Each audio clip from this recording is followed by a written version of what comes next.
Ito na yung ating piso wifi. Ayan. Tapos na kami nag-assemble guys. Ayan. Ready.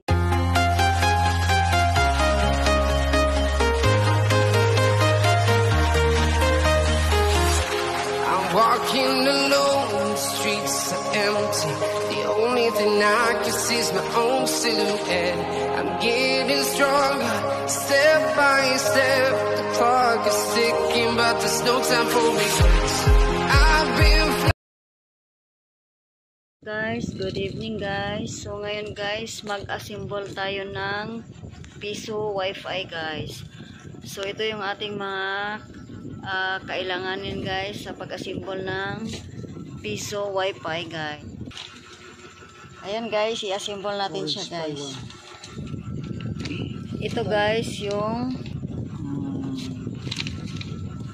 guys yung orange Pi 1. Yan. Ito naman guys, Naik custom board. Yan, ito. Tapos, ito naman yung ating coin slot. Dito natin ihulog yung mga coins guys kapag maglalaglag na sila ng barya. Ito naman yung ating lead frame. Ito naman guys, yung wire na maliit na mayroon siyang ilaw, lead light. Ito yung lead light. Yan. Ito naman yung gigabyte USB LAN. Tapos, ito naman yung ating power supply. Yan yung nag-aano ng para gumana yung ating piso wifi. Ito naman yung ating micro SD guys. Basta ito yung USB Plus na may AdoPiSoap yun. Yan guys, start na natin siyang i-assemble guys. Ito yung ating piso wifi. Ito yung ating mga gamit sa pag-assemble.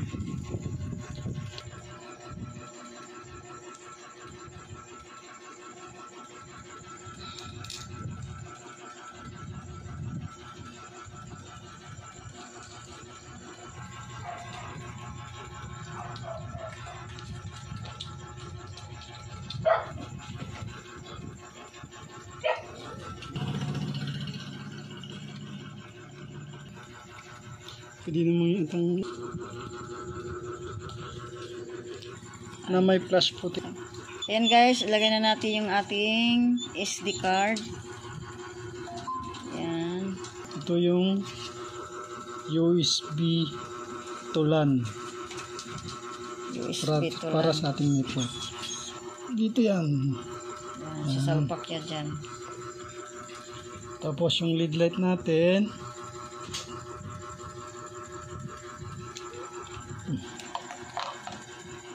Dito yan guys. Hindi po kayo maliligaw dito guys kasi may 3 pin to. Dito may 3 pin din. Tignan mo naman guys.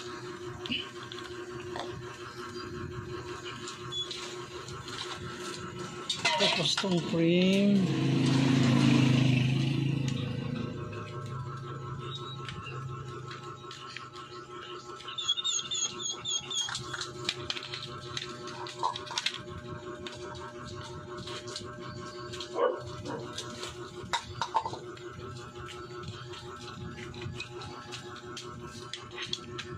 Ganyan yung guys.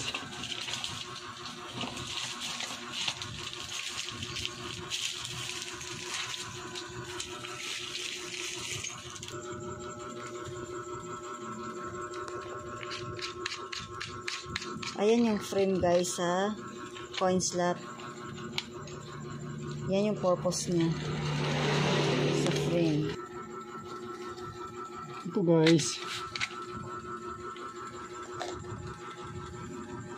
Dito siya may red na black na cord. Dito siya, dalawa siyang dito yan guys sa custom board lalagay. Tapos yung coin slot po natin guys, ganun din po dito po. May apat po na wire. Ito dito papunta sa coin slot. guys. Try natin guys. Ito to. Yan, ganyan yan guys.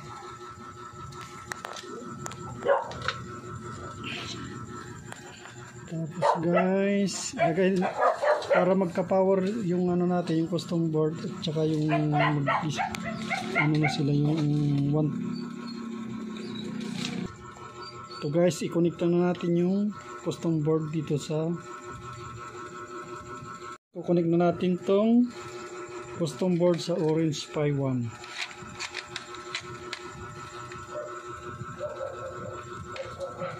Guys, hindi po kayo maliligaw dito guys.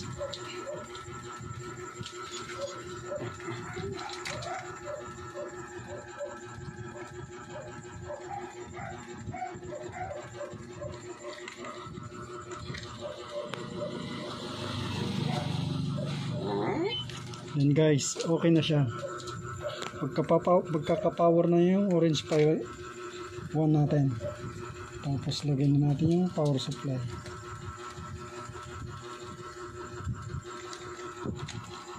Yan guys, titestingin na natin. Tingnan natin.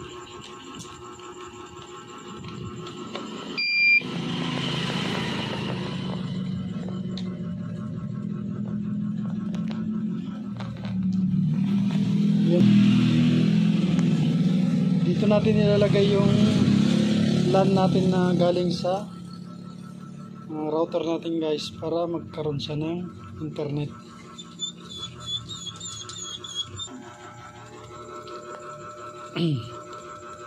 Yan guys, hanggang dito lang muna.